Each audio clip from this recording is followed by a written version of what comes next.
नमस्कार फ्रेंड्स, इस वीडियो में मैं आप लोगों के लिए पेडागोजी का दूसरा सेट लेके आ गया हूं आप लोगों की सहायता में। यहां पर बात करते हैं हम लोग पहला क्वेश्चन की। तो पहला क्वेश्चन जो है, अभिभावकों में शिक्षा के प्रति उदासीनता का प्रमुख कारण क्या है। पहला, शिक्षित बेरोजगार को देखकर, शिक्षा का अत्यंत महंगा होना, ऑप्शन नंबर सी है ए और बी दोनों, उपयुक्त में से कोई नहीं। पहला ऑप्शन है शिक्षित बेरोजगार को देखकर, शिक्षा का अत्यंत महंगा होना, ए बी दोनों, और लास्ट ऑप्शन है उपयुक्त में से कोई नहीं। तो इसका सही आंसर हो जाएगा दोस्तों ऑप्शन नंबर सी, यानी शिक्षित बेरोजगार को देखकर और शिक्षा का अत्यंत महंगा होना। दोस्तों आजकल शिक्षा बहुत महंगा हो गया है प्राइवेट में। दूसरा क्वेश्चन है, भारत में खेतिहर मजदूरों का प्रतिशत है, कितना प्रतिशत है। 74, 80, 24% और 60%, यानी 74%, 80%, 24% और 60%। तो इसका सही आंसर हो जाएगा दोस्तों ऑप्शन नंबर ए, 74%। बच्चे स्कूल न छोड़े, इसके लिए सरकार को निम्न में से क्या उपाय अपनाने चाहिए। पहला ऑप्शन है विद्यार्थियों की न्यूनतम आर्थिक आवश्यकताओं की पूर्ति करनी चाहिए। दूसरा ऑप्शन है बच्चों को मुफ्त में किताब उपलब्ध करानी चाहिए। ऑप्शन नंबर सी है ए और बी दोनों, और चौथा है उपयुक्त में से कोई नहीं। तो इसका सही आंसर क्या होगा दोस्तों, इसका सही आंसर हो जाएगा ऑप्शन नंबर सी, यानी ए और बी दोनों। चौथा क्वेश्चन है, बाल विवाह के प्रमुख कारण है। पहला ऑप्शन बालकों का अशिक्षित होना, दूसरा ऑप्शन है राष्ट्र के प्रति उदासीनता का होना, तीसरा परंपराओं का निर्वाह करना, और चौथा है उपयुक्त सभी। तो इसका सही आंसर क्या हो जाएगा दोस्तों, इसका सही आंसर हो जाएगा उपयुक्त सभी। पांचवा क्वेश्चन है दोस्तों, राष्ट्र निर्माण के लिए आवश्यक है बच्चों का शिक्षित होना, बच्चों में राष्ट्र भावना का होना, ए और बी दोनों, उपयुक्त में से कोई नहीं। बच्चों का शिक्षित होना, बच्चों में राष्ट्र भावना का होना, ए और बी दोनों, उपयुक्त में से कोई नहीं। तो इसका सही आंसर हो जाएगा दोस्तों ऑप्शन नंबर सी, यानी ए और बी दोनों। छठा क्वेश्चन है दोस्तों, भारत में साक्षरता की कमी के प्रमुख कारण है बच्चों द्वारा स्कूल की पढ़ाई अधूरी छोड़ना, विद्यालयों में शिक्षक की कमी का होना, विद्यालय प्रशासन का उदासीन होना, और लास्ट ऑप्शन है उपयुक्त सभी। बच्चों द्वारा स्कूल की पढ़ाई अधूरी छोड़ना, दूसरा विद्यार्थियों में शिक्षा की कमी का होना, विद्यालय प्रशासन का उदासीन होना, और ऑप्शन नंबर लास्ट है उपयुक्त सभी। तो इसका सही आंसर हो जाएगा दोस्तों उपयुक्त सभी के कारण ये हो रहा है भारत में शिक्षा साक्षरता की कमी। अब हम लोग सातवें क्वेश्चन में जाते हैं, बच्चों द्वारा स्कूल की पढ़ाई अपूर्ण छोड़ना भारत जैसे विकासशील देश के लिए है विकसित राष्ट्र बनाने में बाधक। दूसरा ऑप्शन है भारत जैसे विकासशील देश में इसका कुछ खास प्रभाव पड़ता है, और सी है ए बी दोनों, उपयुक्त में से कोई नहीं। तो इसका सही आंसर क्या होगा दोस्तों ऑप्शन नंबर ए, यानी विकसित राष्ट्र बनाने में बाधक है, यानी अगर बच्चे स्कूल नहीं जाते हैं और बीच में ही छोड़ देते हैं तो भारत विकसित नहीं हो सकता है, क्योंकि अभी भारत विकासशील देशों की गिनती में आता है। आठवां क्वेश्चन हम लोग देखते हैं दोस्तों, बच्चों द्वारा स्कूल छोड़ना दर्शाता है राजनीतिक व्यवस्था द्वारा सहयोग में कमी, भारत में साक्षरता की कमी, ये भी दोनों, उपयुक्त में से सभी। तो इसका सही आंसर हो जाएगा दोस्तों ऑप्शन नंबर सी, यानी ए और बी दोनों। नौवां क्वेश्चन है, आदर्श शैक्षणिक व्यवस्था की प्रतिकूल स्थिति है आर्थिक समानता, बच्चों द्वारा विद्यालय शिक्षा को पूर्ण किए बिना स्कूल ही छोड़ना, सामाजिक समानता, उपयुक्त सभी। तो यहाँ पर नौवां का सही आंसर क्या हो जाएगा दोस्तों ऑप्शन नंबर बी, बच्चों के द्वारा स्कूल शिक्षा को पूर्ण किए बिना ही स्कूल छोड़ना। 10वां क्वेश्चन है दोस्तों, भारत के संदर्भ में बच्चों को स्कूल छोड़ने के कारण है घरेलू कार्य का होना, बच्चों द्वारा पारिवारिक व्यवस्था में सहयोग करना, ए बी दोनों, और लास्ट ऑप्शन है उपयुक्त में से कोई नहीं। तो इसका सही आंसर हो जाएगा दोस्तों ऑप्शन नंबर सी, यानी ए और बी दोनों। 11वां क्वेश्चन है, उत्तम अनुशासन का निम्नलिखित में से कौन से कथन बुनियादी आधार नहीं है। अनुशासन का उत्तरदायित्व छात्र को सौंप दिया जाए, अनुशासन संबंधित समस्याओं के निराकरण के लिए नियमित कार्य योजनाएं तैयार की जाए, छात्रों में दंडनात्मक भय की स्थिति उत्पन्न किया जाए। छात्रों की मौलिक प्रवृत्तियों को उपचारात्मक सहायता प्रदान की जाए। तो इसका सही आंसर क्या होगा दोस्तों? इसका सही आंसर हो जाएगा ऑप्शन नंबर सी, यानी छात्रों के दंडनात्मक भय की स्थिति उत्पन्न की जाए। उत्तम अनुशासन का निम्नलिखित में से कौन सा कथन बुनियादी आधार नहीं है? तो इसका हो जाएगा यही ऑप्शन नंबर सी। 12वां क्वेश्चन है दोस्तों,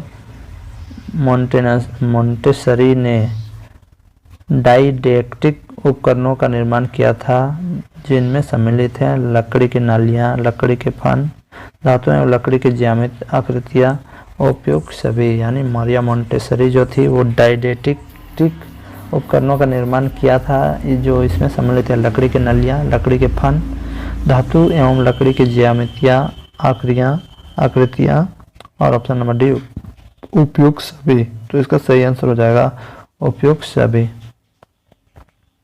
13वां जो क्वेश्चन है, यह कथन किस मनोवैज्ञानिक का है? बालक ही ईश्वर है, उसका शिक्षालय ही मंदिर है तथा बच्चे की स्वतत्व शक्ति ही मंदिर की अधिष्ठात्री देवी है।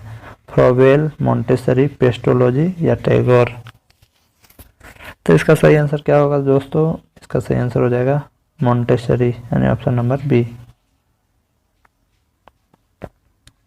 आगे बढ़ते हैं दोस्तों हम लोग 14वें नंबर पे। डायडेक्टिक उपकरणों का प्रयोग किया जाता है बालकों के प्रतिबंधात्मक खेल के लिए, बालकों के खेल के माध्यम से शिक्षा के लिए, बालकों के मनोरंजन के लिए, केवल ए और बी दोनों। और लास्ट ऑप्शन केवल ए और बी के लिए। तो इसका सही आंसर हो जाएगा दोस्तों 14 का लास्ट नंबर, यानी केवल ए और बी के लिए। 15वां क्वेश्चन है, फ्रोबेल एवं मोंटेसरी के शिक्षा सिद्धांतों में समरूपता है। बालकों के व्यक्तित्व का सम्मान, ज्ञानेंद्रियों के प्रशिक्षण पर बल, बालकों के लिए स्वस्थ वातावरण, उपयुक्त नित्य सभी हैं, उपयुक्त सभी सत्य हैं। तो इसका सही आंसर क्या होगा दोस्तों? इसका सही हो जाएगा ऑप्शन नंबर डी, यानी उपयुक्त सभी सत्य हैं। अब हम लोग चलते हैं 16वें क्वेश्चन पे। मोंटेसरी शिक्षण पद्धति में सामाजिक विकास की प्रत्याशा फ्रोबेल की तुलना की जाती है। किससे की जाती है? अपेक्षाकृत कम, अपेक्षाकृत अधिक, बिल्कुल नहीं, आंशिक रूप से। एक बार फिर से मैं यहाँ पर क्वेश्चन आपको बताना चाह रहा हूँ। मोंटेसरी शिक्षण पद्धति में सामाजिक विकास की प्रत्याशा फ्रोबेल की तुलना में की जाती है। पहला अपेक्षाकृत कम, अपेक्षाकृत अधिक, बिल्कुल नहीं, आंशिक रूप से। तो इसका सही आंसर क्या होगा दोस्तों? इसका सही आंसर हो जाएगा ऑप्शन नंबर ए, अपेक्षाकृत कम। और यहाँ पर 17वां क्वेश्चन है, फ्रोबेल के माध्यम से शिक्षा प्रदान करने के लिए आवश्यक साधन बताए हैं। बागवानी, प्रकृति अध्ययन, मिट्टी के मॉडल, उपयुक्त सभी। फिर से क्वेश्चन मैं बोल रहा हूँ, फ्रोबेल ने खेल माध्यम से शिक्षा प्रदान करने के लिए आवश्यक साधन बताए हैं। बागवानी, प्रकृति अध्ययन, मिट्टी के मॉडल एवं उपयुक्त सभी। तो इसका सही आंसर हो जाएगा दोस्तों ऑप्शन नंबर डी, उपयुक्त सभी बताए हैं। 18 क्वेश्चन है, ज्ञानेंद्रियों के प्रशिक्षण को लेकर फ्रोबेल का आविष्कार है। उपहार, प्रबोधिक यंत्र, बालगीत, उपयुक्त सभी। पहला ऑप्शन है उपहार, प्रबोधक यंत्र, बालगीत, उपयुक्त सभी। तो इसका सही आंसर हो जाएगा दोस्तों ऑप्शन नंबर ए, यानी उपहार। 19वां क्वेश्चन, फ्रोबेल के उपहार एवं मोंटेसरी के प्रबोधक यंत्र डाइडेक्टिक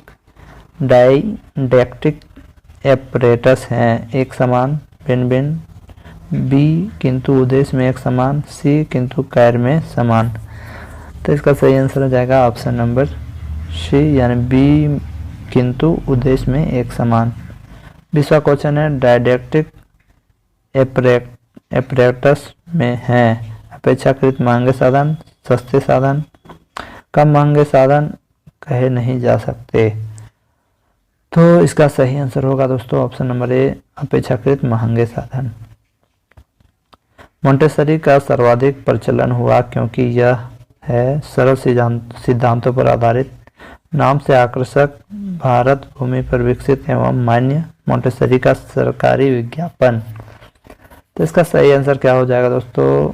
ऑप्शन नंबर सी भारत भूमि पर विकसित एवं मान्य। 22 का क्वेश्चन है यहाँ पर, खेल एवं कार्य में विभेद पाया जाता है उद्देश्यों के आधार पर, स्वतंत्रता के आधार पर, कल्पना शक्ति के आधार पर, उपयुक्त सभी के आधार पर। तो इसका सही आंसर क्या होगा दोस्तों? इसका सही आंसर हो जाएगा उपयुक्त सभी के आधार पर। 23वां क्वेश्चन, खेल संबंधी सिद्धांत है 5 3 4 2। 5 3 4 2। तो इसका सही आंसर हो जाएगा दोस्तों ऑप्शन नंबर ए यानी 5। खेल संबंधी 5 सिद्धांत हैं। 24 नंबर में हम लोग जाते हैं, शक्ति अभिक्यता सिद्धांत बल देता है अन्वेषण ऊर्जा सिद्धांत पर, श्रम शक्ति पर, बाल सुलभ चातुर्य पर, ऊर्जा संरक्षण पर। तो इसका सही आंसर क्या होगा दोस्तों? इसका सही आंसर होगा ऑप्शन नंबर ए अवशेष ऊर्जा सिद्धांत पर। 25वां क्वेश्चन है, हर्बर्ट स्पेंसर ने प्रतिपादन किया था रेचक खेल सिद्धांत, पूर्वानुभूति सिद्धांत, पूर्वानुवर्तन सिद्धांत, शक्ति अधिक्यता सिद्धांत। तो इसका सही आंसर होगा दोस्तों ऑप्शन नंबर डी शक्ति अभिक्यता का सिद्धांत। 26वां नंबर क्वेश्चन है, खेल अपव्यय ऊर्जा के अक्षुण्ण स्रोत कहे जाते हैं लेजारस, स्पेंसर, अरस्तु ने, प्लेटो ने। तो इसका सही आंसर क्या होगा दोस्तों? इसका सही आंसर हो जाएगा ऑप्शन नंबर ए यानी लेजारस ने। खेल का रेचक सिद्धांत बताता है खेल संवेगात्मक विकृतियां का शोधन करते हैं, खेल कुंठाओं से मुक्त करते हैं, खेल व्यवहार को परिमार्जित करते हैं, उपयुक्त सभी सत्य हैं। तो इसका सही आंसर हो जाएगा ऑप्शन नंबर डी उपयुक्त सभी सत्य हैं। 28वां क्वेश्चन है, पूर्वानुभूति सिद्धांत की मान्यता है बाल खेलों में भावी जीवन की झलक देता है, बालक खेलों को मनोरंजन मानता है।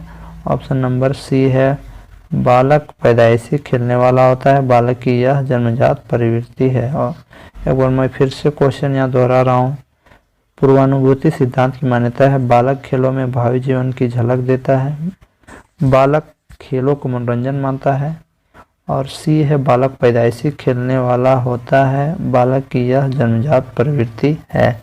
तो इसका सही आंसर हो जाएगा दोस्तों ऑप्शन नंबर बी यानी बालक खेलों को मनोरंजन मानता है। इसका सही आंसर हो जाएगा ऑप्शन नंबर बी। अब हम लोग चलते हैं 29वें क्वेश्चन पे। कार्ल गुरुथ ने जन्म दिया है पूर्वानुमान सिद्धांत को, पूर्वानुभूति सिद्धांत को, ए बी दोनों सिद्धांतों को, और लास्ट ऑप्शन है ए बी दोनों में से कोई नहीं। तो इसका सही आंसर हो जाएगा ऑप्शन नंबर बी पूर्वानुभूति सिद्धांत को। लास्ट क्वेश्चन दोस्तों यहाँ पर, खेल बालक की कैसी प्रवृत्ति के घोतक है? संरचनात्मक, सृजनात्मक। ऑप्शन नंबर ए और बी दोनों ही, ऑप्शन नंबर डी ए और बी दोनों नहीं। पहला संरचनात्मक, सृजनात्मक, ए बी दोनों नहीं। तो इसका सही आंसर हो जाएगा दोस्तों option number C A B दोनों ही बालक की प्रवृत्ति के घोतक हैं। दोस्तों आज की वीडियो में बस इतना ही। इसका मॉडल सेट 3 मैं जल्द लाऊंगा। तब तक के लिए जय हिंद, जय भारत, जय झारखंड।